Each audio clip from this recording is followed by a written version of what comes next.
সুপ্রিয় দর্শক শ্রোতা, আসসালামু আলাইকুম। শব্দ বুঝে কোরআন শিখেন সহি শুদ্ধভাবে, এই ক্লাসে আপনাদেরকে স্বাগতম। প্রথমেই বলবেন আউযু বিল্লাহি মিনাশ শাইতানির রাজিম, বিসমিল্লাহির রহমানির রহিম। ওয়া মিনান নাসি, যাওয়ার পাশে খালি আলিফ এক আলিফ টেনে পড়বেন এবং এখানে ওয়াজিব গুন্না হবে। কেন? এখানে দেখেন ওয়াজিব গুন্না দুইটি, মিমের উপরে তাসদিদ এবং নুনের উপরে তাসদিদ থাকলে ওয়াজিব গুন্না হবে। এই দেখেন নুনের উপরে তাসদিদ আছে, তার জন্য কি হচ্ছে? ওয়াজিব গুন্না হচ্ছে।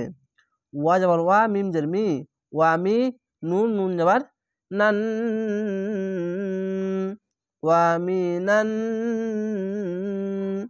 নাসি, যাওয়ার পাশে খালি আলিফ এক আলিফ টেনে পড়বেন। নুন আলি যাবার না, সিন যে সি, নাসি। মাইয়াসরি, জেরের পাশে ইয়া সাকিন এক আলিফ টেনে পড়বেন এবং এখানে ঈদগামে বাগুন্না, দেখেন এখানে দেখেন ঈদগামে বাগুন্না চারটি হরফ। কেন?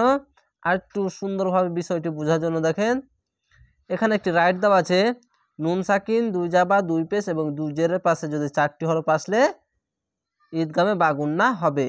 দেখেন নুন সাকিন, এই দেখেন নুন সাকিন, তার পাশে ইয়া, এই দেখেন ইয়া, তার জন্য এখানে ঈদগামে বাগুন্না হচ্ছে। মিম ইয়াবার মাই, ইয়া সিনেমার ইয়াস, মাই ইয়াস, র এজরি, জেরের পাশে ইয়া সাকিন এক আলিফ টেনে পড়বেন। আরেকটি বিষয় মনে রাখবেন, এই চারটি হরফের ওপরে তাসদিদ থাকবে। নুন সাকিন তো আছেই, তার উপরে একটি কি থাকবে? তাসদিদ থাকবে। মাইয়াসরি নাফসাহুব, এখানে কলকলা হবে, হুব একটু ধাক্কা মেরে হবে, হুব এভাবে। কেন? বা কলকলা সাকিন আছে, দেখেন কলকলা হরফ পাঁচটি, দালের উপরে সাকিন, জিমের উপরে সাকিন, বায়ের উপরে সাকিন, তয়ের উপরে সাকিন, কফের উপরে সাকিন। যদি এই পাঁচটি হরফের উপরে সাকিন থাকলে এরকম হবে এবং কালার কোড কোরআনের সাহায্যে আরও অনেক সহজেই শিখে নিতে পারবেন। নুন ফাজা নাফ, সিন যাবার সা, নাফসা, হা বাপেস হুব, নাফসা হুব, এভাবে কলকলা হবে। তিগা, এ মোটা চিহ্ন মাদ্দে লাজিম চার আলিফ টেনে পড়বেন। তাজে তি, ওয়াইন আলিফ জবর গ,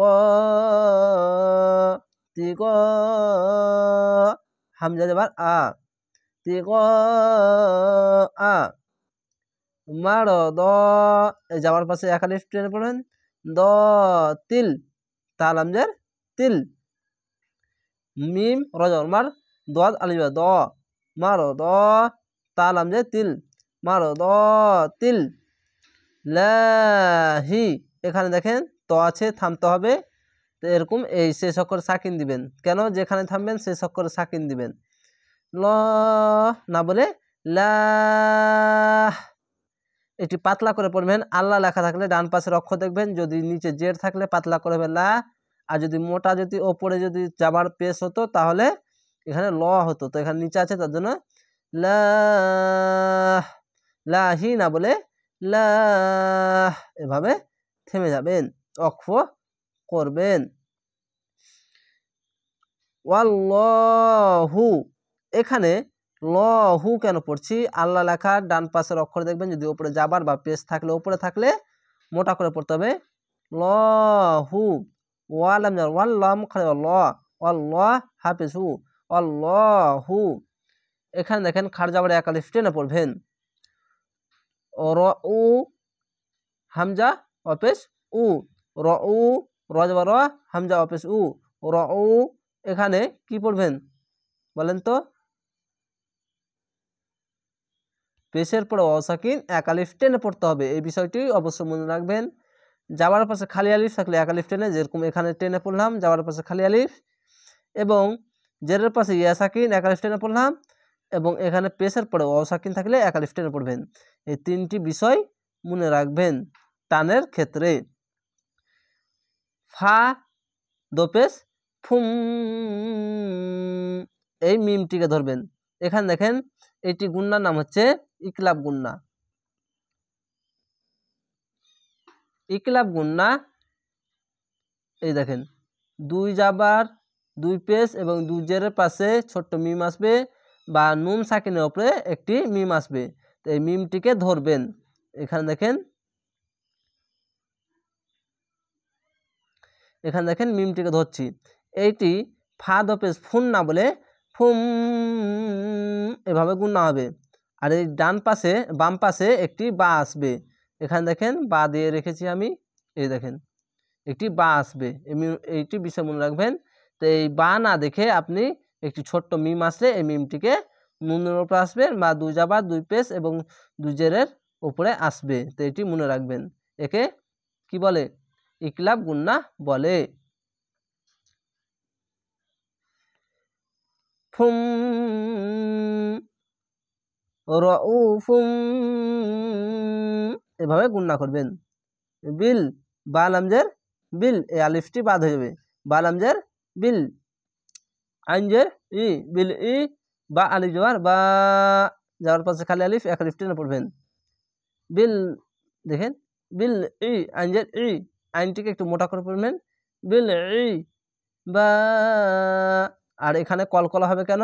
2 জেরটি বাদ দিয়ে মনে মনে সাকিন দিবেন। আপনাকে বলেছি এই দেখেন কলকলার হরফ কয়টি? একটু ভালো করে দেখিয়ে দিই। কলকলা হরফ 5টি। এই যে দেখেন দাল, তার উপরে সাকিন। এখানে দেখেন দাল, এখানে কালার দেওয়া হয়ে গেছে কলকলার জন্য, কিন্তু এখানে জের আছে। তো একটি কথা মনে রাখবেন, যেখানেই থামবেন এই শব্দের শেষ অক্ষরে সাকিন দিবেন। যদি সাকিন দেন তাহলে কলকলা হয়ে যাবে। তাহলে 3 আলিফ টেনে কলকলা পড়তে হবে। বিল ইবাদ এভাবে কলকলা হবে, টান দিয়ে তারপরে কলকলা হবে। বাদ এভাবে কলকলা হবে। যাবার পাশে খালি আলিফ, এক আলিফ টেনে পড়তে হয়। আর শেষ অক্ষরে সাকিন দিলে 1 2 3 তিনটি অক্ষর 3 আলিফ টেনে পড়বেন, মাদ্দে আরজি হবে। আশা করি আপনাদেরকে বোঝাতে পেরেছি। এভাবেই ক্লাসগুলো দেখবেন, ইনশাআল্লাহ পবিত্র কোরআন শুদ্ধভাবে গুণনার নিয়ম বুঝে আপনারা পড়ে নিতে পারবেন। তাহলে ভালো থাকেন, সুস্থ থাকেন। আসসালামু আলাইকুম।